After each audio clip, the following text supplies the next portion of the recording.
this is Lady Boulay, and welcome back to Black American Lineage.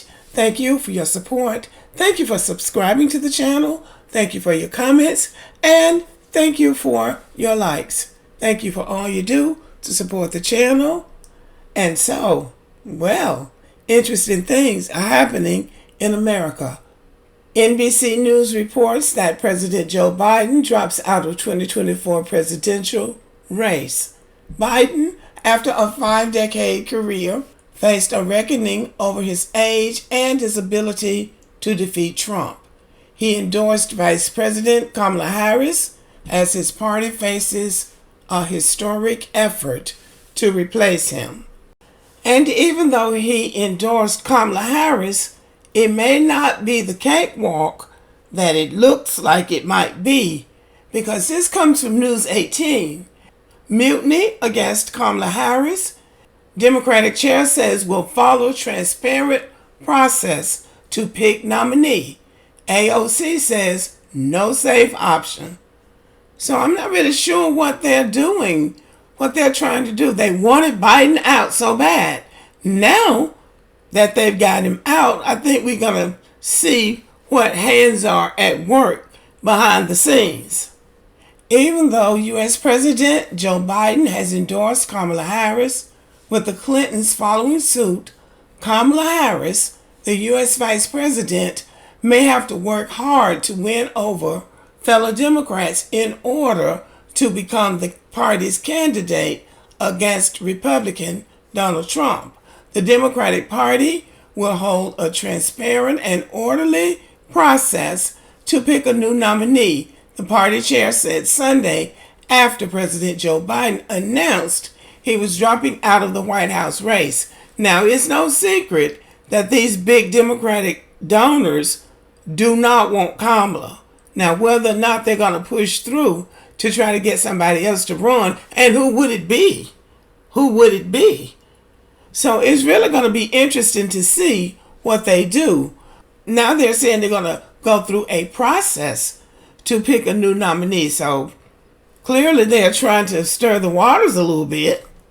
In the coming days, the party will undertake a transparent and orderly process to move forward as a united Democratic Party with a candidate who can defeat Donald Trump in November, Chair Jamie Harrison said in a statement praising Biden. So see, those are the key words, a candidate who can beat Trump. And okay, maybe she can. Maybe she can. Hillary Clinton couldn't, but maybe Kamala can. Meanwhile, Kamala Harris has vowed to win the nomination and defeat Donald Trump, and praised Biden's selfless and patriotic act in dropping the re-election bid. Yeah, right. She's going to praise him so she can get a chance. In more than 2 centuries of democracy, American voters have elected only one black president and never a woman. Harris, 59, is 2 decades younger than Trump and a leader in the party on abortion rights, an issue which resonates with younger voters and Democrats' progressive base. Well, I don't care. White women will be railing and ranting and gnashing their teeth against Donald Trump, talking about how horrible he is and all the things that he has done to women. And then they'll go right into that voting booth and vote for him. Kamala's supporters say that she will energize the black voters and women voters and the progressives and bring sharp debating skills to prosecute the political case against the former president. Well, she really might have that kind of ability, but I surely do want to see it. In a hypothetical head-to-head matchup, Harrison and Trump were tied with 44% support each in July 15th through 16th. Reuters poll conducted immediately after the assassination attempt against Trump. Trump led Biden 43% to 41% in that same poll, though the 2 percentage point difference was within the poll's 3 percentage point margin of error. Harris's approval ratings, while low, are a tick higher than Biden's. According to polling outfit 538, 38.6% of Americans approve of Harris, while 50.4% disapprove of Biden. Biden has 38.5% approval and 56.2% disapproval. If you think that there is consensus among the people who want Joe Biden to leave and they will support Kamala, Vice-President Harris, you would be mistaken. Representative Alexandria Ocasio-Cortez, a Biden supporter, said on Instagram, "There's no safe option." See, that's what I'm saying. I don't believe that. Well, we're gonna have to see. I don't want to say that. We will have to see, because whereas Joe Biden does have problems, what strikes me about this is that people are pretending that they didn't know Joe Biden had these issues until the debate.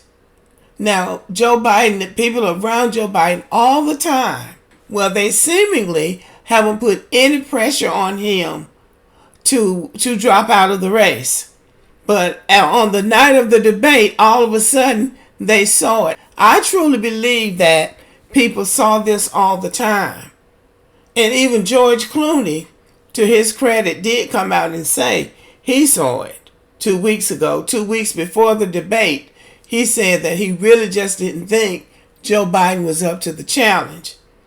But nobody else really said anything. And I'm still wondering what President Obama is doing behind the scenes, because we know that President Obama is very savvy and very smart, and he's been close to Joe Biden.